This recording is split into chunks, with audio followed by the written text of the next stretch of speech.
1장 13절에서 15절까지입니다.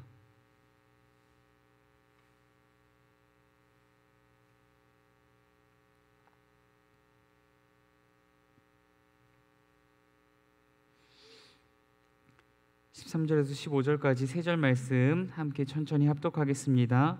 사람이 시험을 받을 때에 내가 하나님께 시험을 받는다 하지 말지니 하나님은 악에게 시험을 받지도 아니하시고 친히 아무도 시험하지 아니하시느니라. 오직 각 사람이 시험을 받는 것은 자기 욕심에 끌려 미혹됨이니 욕심이 잉태한즉 죄를 낳고 죄가 장성한즉 사망을 낳느니라. 아멘.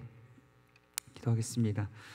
사랑과 은혜가 많으신 하나님 아버지, 지난 간밤에도 우리를 지켜 보호하여 주시고 또한 좋은 잠을 허락하여 주시고 새날을 허락하사 주 앞에 나와 예배할 수 있게 하여 주시니 감사합니다.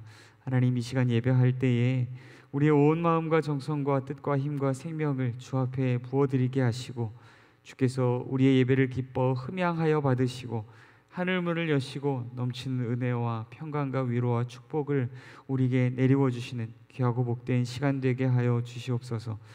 이 시간도 야고보서의 말씀 나누길 원합니다. 하나님, 가난과 고난의 삶의 여정 가운데에서 주의 말씀 붙들고 모든 믿음의 시련과 시험 가운데에서 승리하기를 바랐던 이 야고보와 하나님의 기대처럼 하나님, 오늘 우리의 삶을 향한 하나님의 기대와 소망을 따라 주의 약속의 말씀 붙들고서 하나님, 고난과 가난과 시험 가운데에서 승리의 길을 걷는 오늘 우리의 삶이 될 수 있도록 주여 우리를 붙드시고 인도하여 주시옵소서.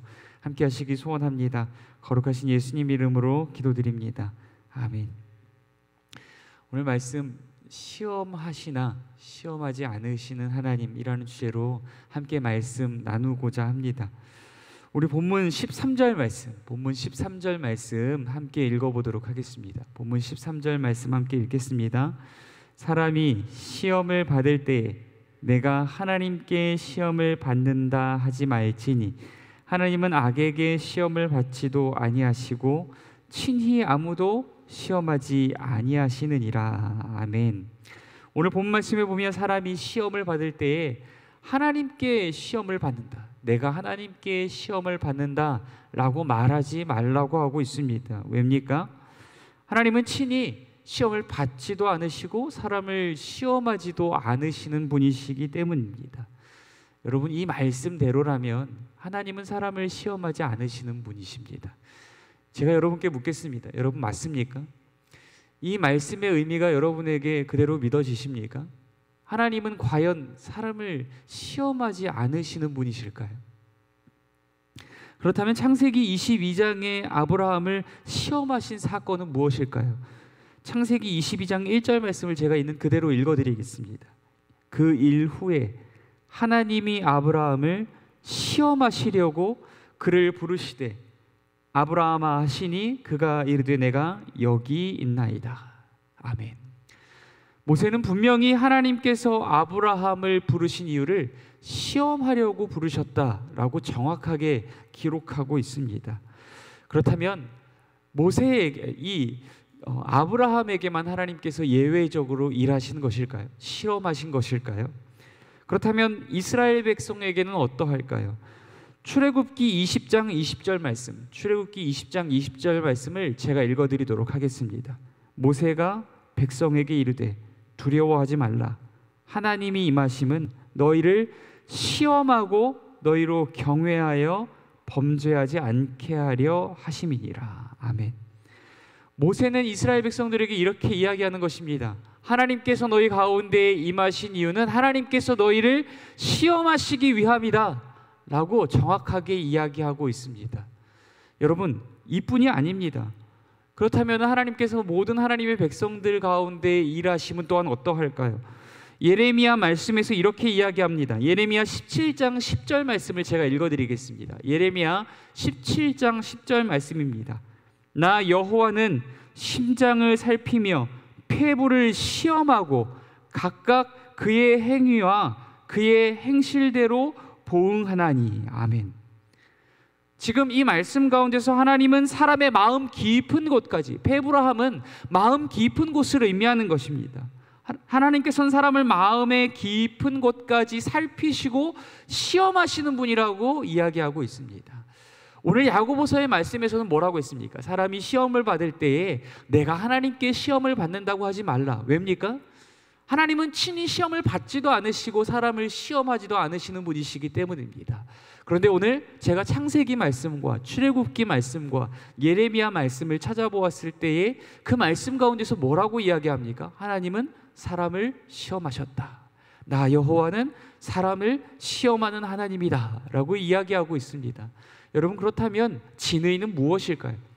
과연 하나님은 사람을 시험하시는 것일까요? 시험하지 않으시는 것일까요?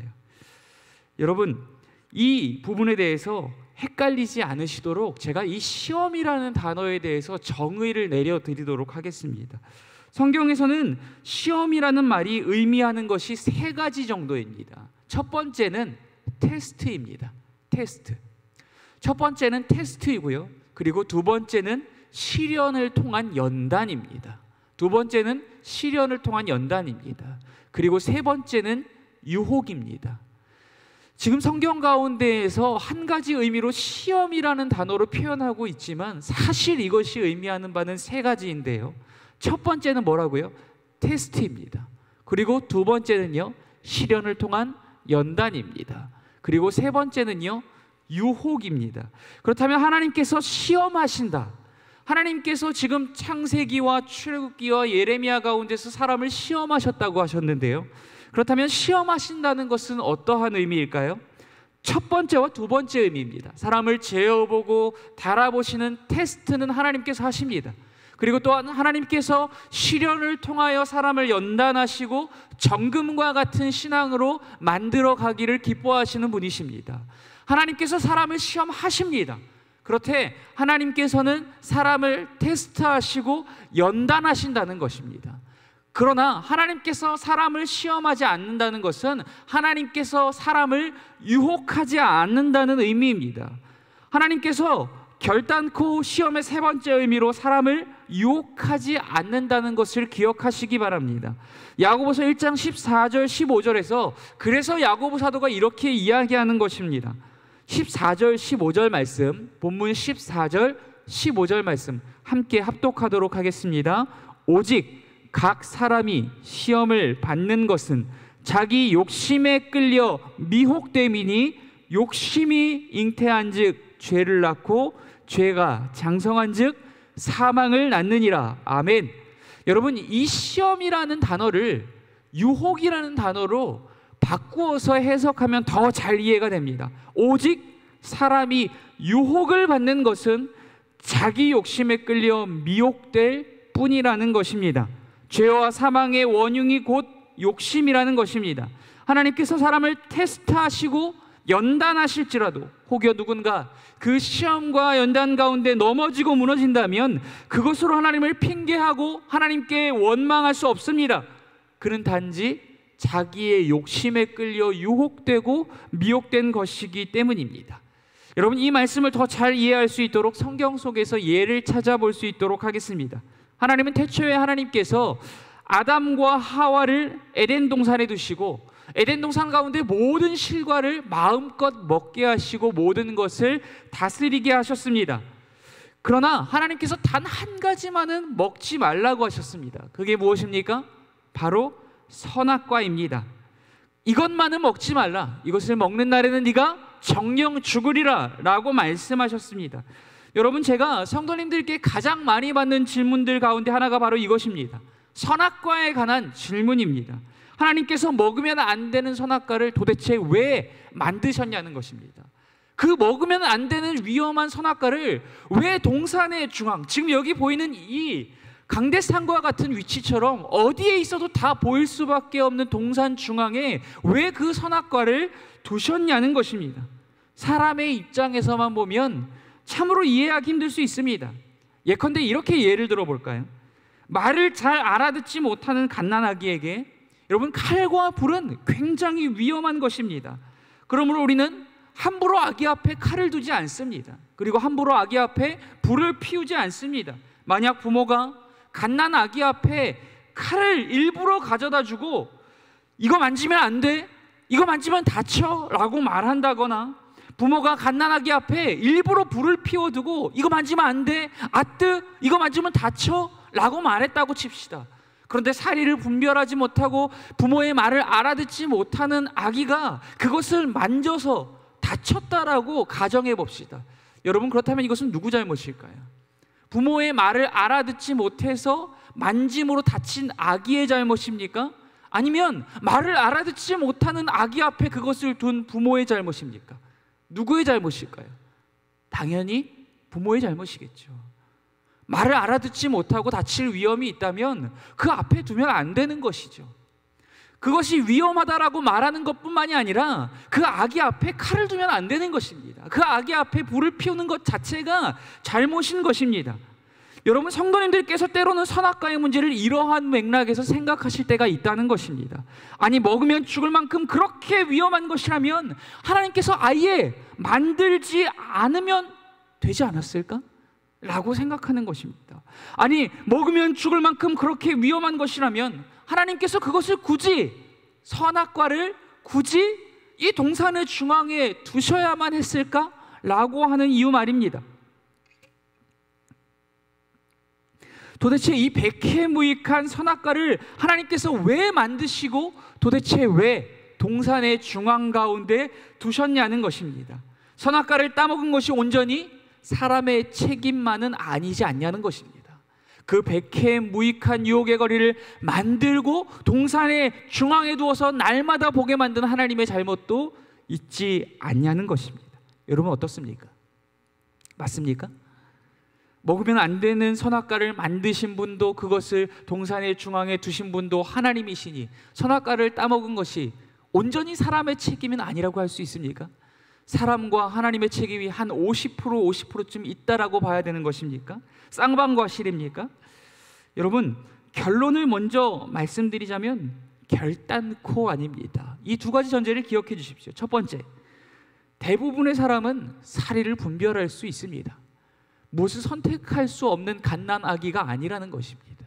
두 번째, 같은 말이지만 두 번째, 하나님은 사람에게 선과 악을 선택할 수 있는 자유의지를 주셨습니다. 결국 선악과를 따먹은 책임은 하나님과 같아지려는 욕심 때문에 스스로 유혹을 받아 그 미혹을 이기지 못한 사람에게 책임이 있는 것이지, 그것을 만들고 그것에 둔 하나님에게 책임이 있는 것이 아니라는 의미입니다. 하나님께서는 단지 그들을 테스트하셨고 연단하셨을 뿐입니다. 하나님은 선악과를 통하여서 에덴 동산에서 아담과 하와를 테스트하셨고 연단하셨을 뿐입니다. 하나님께서 선악과를 통해서 아담과 하와를 테스트하셨다는 것은 어떤 의미일까요? 하나님께서 아담과 하와에게 동산의 모든 나무 실과를 먹게 하셨습니다. 그리고 동산의 모든 것들을 그들의 뜻대로 다스리게 하셨습니다. 그들은 실로 에덴 동산에서 무소불위 1인지하 만인지상의 위치에 있는 자들이었습니다. 그들의 위치는 에덴 동산에서 자칫 자기 자신들이 하나님이라는 착각에 빠질 수 있는 자들이었습니다. 왜냐하면 모든 것을 마음대로 먹고 모든 것을 다스릴 수 있는 위치 가운데 있었기 때문입니다. 그래서 하나님께서 동산의 중앙에 선악과를 두시고 이렇게 말씀하신 것입니다. 내가 이것을 먹는 날에는 정령 죽으리라. 하나님께서는 그들이 자신을 하나님 삼아 살아갈 것인지, 아니면 하나님을 하나님 삼아 섬기며 그분의 말씀에 순종하는 삶을 살아갈 것인지 테스트하고 그들을 시험하신 것입니다. 그렇다면 또한 하나님께서 선악과를 통해서 아담과 하와를 연단하셨다는 것은 어떤 의미일까요?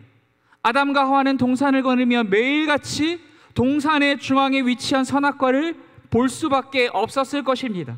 그리고 그들은 선악과를 볼 때마다 기억해야만 했습니다. 무엇을요? 내가 하나님이 아니라는 것을 말입니다. 그 선악과를 볼 때마다 그들은 기억해야만 했습니다. 나는 하나님의 말씀과 하나님의 명령에 순종해야만 하는 존재라는 것을 말입니다. 하나님의 말씀과 명령에 불복종하는 순간 나는 죽을 수밖에 없는 존재라는 것을 말입니다. 나는 하나님이 아니라 나는 피조물이며 하나님의 말씀과 명령에 따라 살고 죽는 존재라는 것을 날마다 기억해야만 했을 것입니다. 하나님은 이를 통해서 아담과 하와가 매일같이 자신이 하나님과 같아지려는 그 욕망과 선악과의 유혹 앞에 설 때마다 이 하나님의 말씀을 붙들고 하나님의 말씀을 기억하고서 자신의 자유의지로 기쁨으로 기꺼이 하나님을 선택하고 하나님을 섬기며 하나님을 예배할 수 있도록 그렇게 아담과 하와를 연단하신 것입니다. 바로 이 두 가지 이유가 하나님께서 선악과를 통해 아담과 하와를 시험하신 목적입니다. 그리고 또한 이유입니다. 여러분, 그러나 앞서 말씀드렸다시피 아담과 하와가 결국 불순종과 죄와 사망으로 가게 된 이유는 무엇입니까? 자신들 안에 하나님과 같아지려는 욕망, 욕심을 따라 유혹을 받았기 때문입니다. 그들이 이 사건 가운데에 실패한 것은 하나님 책임이 아닙니다. 자신의 욕망과 욕심을 따라 유혹을 받은 자신들에게 책임이 있다는 것입니다. 사랑하는 성도 여러분, 때로 우리네 인생에 어렵고 힘든 시험이 다가올 때가 있습니다. 그러나 그것은 결단코 우리를 실족해 하고 낙심케 하기 위한 것이 아닙니다. 하나님께서 우리로 그 고난 가운데서도 하나님만을 경배하고 섬기며 순종하는지 보시기 위한 테스트이며, 그 고난과 시련을 통해 오히려 더욱 하나님만을 의지하는 자들로 연단하시고 정금과 같은 신앙으로 빚어가시기 위함인 줄 믿습니다. 사랑하는 성도 여러분, 우리에게는 인생의 모든 시험과 시련을 이겨낼 만한 힘과 지혜가 없습니다. 그래서 우리 주님이 이 땅에 오셔서 우리보다 먼저 모든 시험을 받으시고 모든 시험을 이겨내신 것입니다. 그래서 우리 주님이 십자가 죽으심과 부활을 통해 최고의 시험인 죄와 사망의 권세마저도 이겨내신 것입니다. 우리는 할 수 없습니다. 그러나 이미 모든 시험을 이겨내신 우리 주 예수 그리스도를 의지하여 그분의 능력과 지혜를 힘입어 우리 앞에 주어진 모든 시험과 시련을 이겨내시고 주님이 이미 이루신 최후 승리에 함께 동참할 수 있는 오늘 저와 여러분이 되시길 간절히 소원합니다. 사랑하는 성도 여러분, 오늘 말씀 묵상하시면서 기도하실 때 우리의 인생 가운데 어떠한 어려움과 시련과 고난과 시험이 다가온다 할지라도 그것은 우리를 무너뜨리기 위함이 아닙니다. 우리를 낙심과 절망으로 이끌어가기 위함이 아닙니다. 하나님 그 고난의 자리에, 그 시험의 자리에 우리와 함께 하고 계시고 그것을 통하여서 우리를 정금과 같은 신앙으로 빚어가기 위한 하나님의 그 놀랍고 선하신 계획이 우리 가운데 함께 하고 있음인 줄 믿습니다.